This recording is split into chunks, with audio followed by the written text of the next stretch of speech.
Hello and welcome to Rolling in Mills, the film show about I don't know what my intro line should be yet, but it probably should be something. I should probably work that out pretty quickly. Today, I'm going to be covering Youth by Paolo Sorrentino, a director whose other films I also haven't seen, but I've been meaning to. You might recognize the film The Great Beauty, which won a few awards and a lot of people liked, and I have been meaning to see, but I didn't. I caught Youth randomly at a cinema. I just kind of went out and saw it. It was at my local kind of art cinema, and I had very, very high hopes for it going into it. I'd heard about The Great Beauty. I'd heard it was great. And this film starts beautifully. It has this fantastic intro with some really, really amazing cinematography, but it very, very quickly goes downhill into one of the wankiest, most pretentious things I've seen ever. The most recent one to compare it to would probably be like Beyond the Black Rainbow, which I loved for some of the visuals, like Youth, but overall the film is a mess, like Youth, so they're very, very similar in that manner. So the film essentially follows Michael Caine and Harvey Keitel and a little bit of Paul Dano as they retreat in some sort of spa/medical retreat. There's a lot of really, really great cinematography used there. Essentially, Michael Caine plays this retired composer who wrote these simple songs that were very, very popular, and the Queen, Queen Elizabeth II wants him to play some songs for her or something like that. Like, that's the general premise of the film, the very, very loose overarching thing. And Harvey Keitel plays kind of experienced veteran art film director, I guess. It doesn't really matter though, because the film is so fucking pretentious and unfocused that it's just like, who cares about characters? It doesn't matter. I'd say that this film, alongside Beyond the Black Rainbow, is essentially like the dictionary definition of style over substance. I mean, like I was saying, there's some fantastic cinematography here, like really beautiful, like borderline best of 2015 beautiful. There's some really great soundtrack choices. There's the use of the song Storm from one of my favorite albums, Lift Your Skinny Fists Like Antennas to Heaven, which ironically I don't have here on vinyl, but instead you get to view upon 18 country truckin' favorites from various artists. It's almost there. It's almost at the quality of that Godspeed album. A really great use of that song, even though I do actually have a lot of issues with the soundtrack later on, but it's more to do with the actual way the film is edited around them. But this film has a lot of things going for it in terms of technical aspects. Like, you've got fantastic actors, you've got a director who has a popular and very, very critically well-received film before this, you've got fantastic cinematography, got great soundtrack, and the writing is fucking terrible, and it kills the whole film essentially. It's shocking. I'm not sure if I've mentioned this in other reviews, but I despise bad films that have really, really good elements in them, because it shows that they had potential. I mean, the dialogue is awful. I mean, it feels like it's written by a film student, like a first-year film student, but terrible. Like, it's so over the top and kind of like a Tarantino style, where Tarantino kind of does really over-the-top dialogue, but it's kind of witty at the same time, and like that's his style. With this, it's so pretentious, I can't even describe. It's actually painful to listen to and extremely cringe-inducing. And on top of that, the film tries to be overly poignant. Like, every single thing a character says has some sort of apparently, because this isn't actually the case, it has some apparently extremely detailed message on the meaning of life and existence and the universe. And while I do love that in films, I love it when it's done well and it isn't just a crock of shit, because this film also has a really bad case of words from the director's mouth, which is essentially where you see a character talking and they're doing the dialogue and you feel it is literally just the writer writing out their opinion through the character, and that kills a character. Like, you may as well not have the character, because the character isn't going to say that, it's just the writer saying that, so it doesn't matter what character says it, which totally ruins the point of the characterization. Like Michael Caine will be just talking about something about life or something, which would be kind of reasonable, but then it just goes overboard to the nth degree, and it's like, no one talks like this, like no one talks in extreme movie dialogue, if you know what I mean. Like, there's another scene, and this is spoiler free by the way, I will go into spoilers at the end very, very briefly, just to talk about a few things that I didn't like, but a lot of the criticisms are pretty general. Anyway, there's a scene where Paul Dano is talking to this little child who's like 8, and she's talking about how she loved his performance in this film and how he was like portraying this in-depth character who didn't love his father or something, and it's like, no 8-year-old talks like that. It's so absurd. Probably the weirdest part of this film is the fact that, and this is the only way I could explain it, is that parts of the film don't feel like they're shot correctly incorrectly. And this is weird because essentially what I mean is like it feels like the director, who also wrote the film, didn't understand the script. Like he didn't understand what certain scenes were meant to be like and what the tone was meant to be like, and even lines from actors. Like, and I'm not blaming Harvey Keitel or Michael Caine, they're both fantastic actors, but a lot of the lines they deliver are really strange. Like, I mean, for one, the dialogue is terrible, so it's kind of hard to deliver lines well. Like, I had referenced the prequel trilogy, specifically Revenge of the Sith.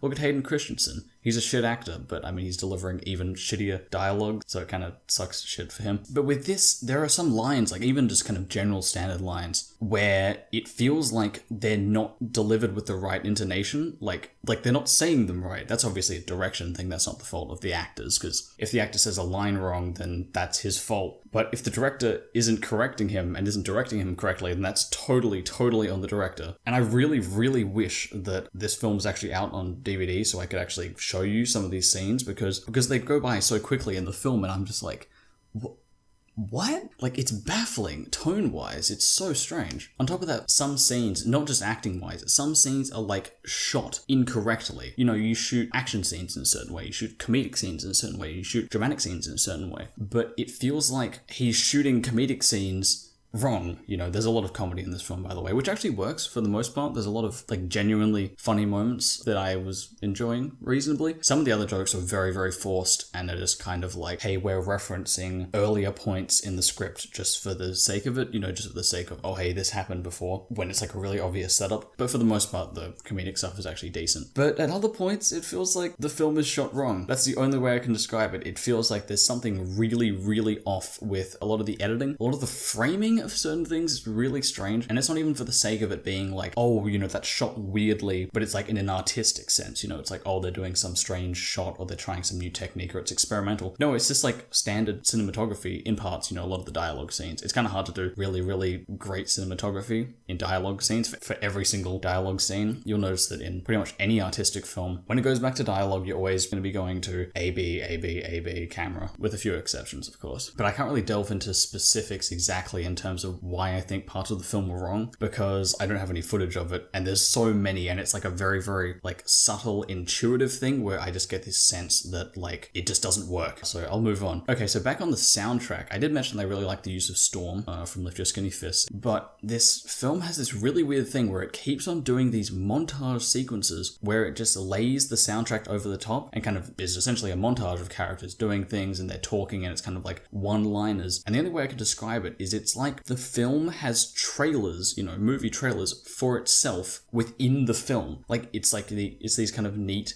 3-minute sequences with kind of one-liners from characters, and it feels like a trailer almost. You know, that's the way trailers are laid out. Like, you know, one line of ambiguous dialogue, another one, landscape shot, titles, this is happening, such and such, and it feels like that, you know. And this happens multiple times, and it's really irritating and weird and very disruptive. And I get it's kind of meant to be some sort of flow thing, and it's like every time there's a montage, there's this kind of realization from the characters or something, and it's kind of going over that, but it's so strange, and it really doesn't fit, and it's really irritating in parts, and it just kind of tries to add to this sense of like poignancy, like there's some sort of incredibly deep poetic meaning to all the dialogue and all the imagery, and there's nothing. It's so flat and dry, and there's just nothing there in terms of substance. I mean, like, the themes that they're trying to cover are legitimate, and I like them, but it's just not covering them. It's just kind of lightly tapping on the surface and pretending to cover them. This is kind of like the film I imagine that plebeians and non-film people, so plebeians, what they would imagine an art film would be like, when in their brain, if you were to completely conceptualize that into a film, this would be that film in terms of like wankery, kind of strangeness, if you took out the flaws, essentially. The soundtrack itself, the music, isn't bad.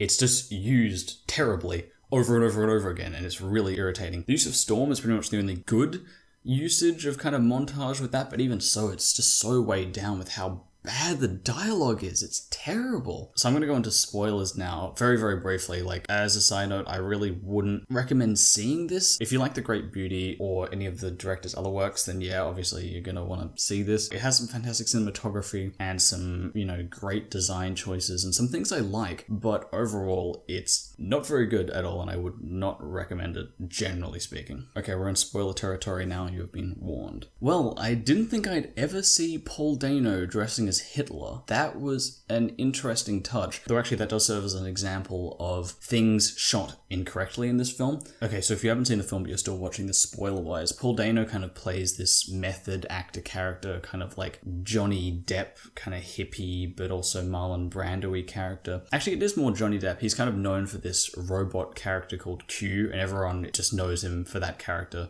And he hates it because that's the only thing he's ever going to be known for, despite having good, legitimate roles in art films, which is an interesting concept, though I'm sure it has been done many, many times before. And essentially throughout the film, it's built up that he's working on this character when he's on this retreat. He's, trying to delve into the depths of it. And eventually it's revealed that he's working on Adolf Hitler as a character. But it's meant to be shown off as this comedic reveal, like, okay, he's working on this character. Oh, what is it? It's, mysterious and deep. And then he's fucking working on Hitler. Like, that's the joke. He comes out with the moustache and the hair and a full Nazi uniform, and like, it's really comedic in a later scene. But when it's first revealed, it's just really flippantly shown. There's this kind of whole build-up to it throughout the film. Not a really, really intense one, but kind of in the background, his character talks about it, and he talks about it, and it's built up. And then they just kind of show it, and it's like, it's not shot comedically, it's just shot straight on. And he's kind of like obscured a bit in the dark, so you don't even get to get that contrast of like obscurity and then just straight up show no holds barred Paul Dano as Hitler sort of thing. But then in a later scene, the very next scene after he's shown wearing this Hitler uniform,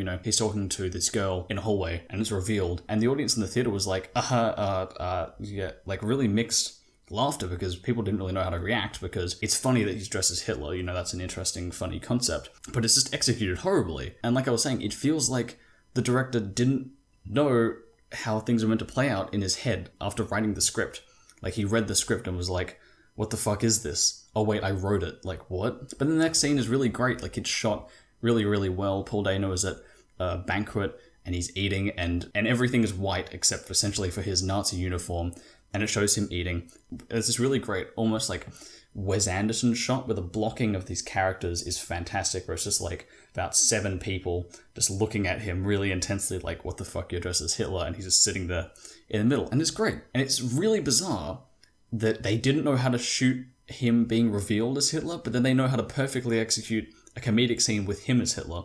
Like, you could just cut out the shit scene, and that would have been a better reveal for him in a scene that wasn't even meant to be a reveal for him as Hitler. Anyway, that's just, like, essentially a little, like, insight into how weird some of the timing in this film is, but there's some other really weird choices that kind of, like, I'm trying really, really hard to be artistic without actually delving into anything thematically. Like, and I'm not sure if this is intentional. There's this kind of focus on this really, really fat football player who's still really famous, who doesn't really have a role in the film. It's just meant to be like, man, he's like this, like, symbolic character who's, like, doing things, And it's this crap. And for some reason, he has a giant tattoo of Karl Marx on his back, the main man himself, Karl Marx. And the film focuses on it. It'll just be Karl Marx's face tattooed on this guy's back, just in frame for the entire shot. And it's like, what? Like, the film doesn't have anything else about communism or anything relating to communism, except the fact that one of these, like, film student characters who's a writer for Harvey Keitel for the film he's working on, he looks exactly like Trotsky. And I think it's intentional because he's got everything Trotsky-wise. He looks exactly like him. He's got the glasses and everything. But there's nothing about communism. And I think it's intentional. Like, it's really bizarre. And then, again, there's another character who is the love interest for Michael Caine's daughter, and he looks exactly like the philosopher Plato. But he doesn't act like Plato, and there's nothing about Plato's philosophy in the entire film. It's really strange, and I feel like it couldn't have been unintentional for both those characters to look like really important historical figures, but they don't do anything. So it's like, what the fuck are you doing? On positive note, I'd like to give props to Jane Fonda. She has a small role in this film, and she's great for the time she has on screen, but that also really doesn't bring the film up anymore. It's just kind of like, oh wow, there's actually an interesting scene happening, and then she's gone, and that's it. And on top of that, what was the point of killing Harvey Keitel's character It feels so methodical and so planned and so like, this is the designated apparently sad part or apparently shocking part, and it's like, come on, like really, you just, it's so pointless. It has no substance. It's crap. It's so disappointing that it had all these things going for it, and it just really didn't work out at all. Overall, I'm feeling a 60 on this one, a straight 60. Initially, when I was watching the film at the very beginning, it was fantastic, and it would have been, like 85 plus, maybe even 90, because of just how beautifully edited and how beautiful the cinematography was. And then it just goes straight downhill, and it gets worse, and it gets worse. And then after the film, you're like, wow, that was even worse than I thought it was after coming out of the theater. Normally, if I give something a 60, it's like, I don't care, I thought it was going to be shit anyway, but I thought this was going to be decent, and it really let me down. Very sad. Anyway, that's it. If you want to check out any more of my shit, be after the credits. There'll be a bunch of annotations. God bless, my friends.